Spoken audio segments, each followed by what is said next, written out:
Sanyii oliqaa dingil sanyii bantii guddataa, otoman siin argadhee abdii kootu furdataa. Fagaattee narraan turiin qalbii kootu dhiphataa, miira gammachuu dhabee gaddatu na dhuunfataa.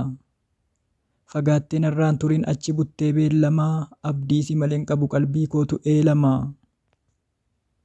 Anoo takkaasin obsuu yaaduma keen jaanja'aa, fagaattee narraa turuu qalbiin koo yoom danda'aa. Dureettii uumaan tolchee itti kennee amalaa, jaalala isheen qabamee ture ergan dhabee falaa. Mi'eessituu jiruu koo keessattuu dhadhaaf dammaa, abdiidha yoon si arge mi'aa jiruun dhandhamaa. Dureettii haadha simboo qalbii qabeettii durbaa, wal'aantuu qaama kootii qabbaneessituu gubaa. Milluu ija ishee tokkoon qaama koo mara hiitee, safu beektuun intalaa jaalalaan na boojitee.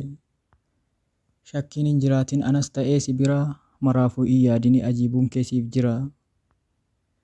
Siif jira ajiibuun kee korme jedhii na yaamii, fageenya yoo jiraattes waan hawwitu nadhaami. Qabadheetan siif dhufa an fagaachuu hin danda'u, of biraa si dhabeeti kan hin yaadaan jaanja'u.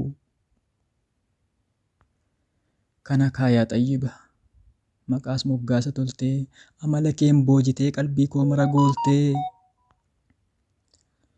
Erga seentee keessa koo kabajaadhaan jiraadhu, feesbuukii fi tuktukii olaadhuu fi gadaadhuu, sana qoosaadhumaa fi mee anaaf bakka laadhu.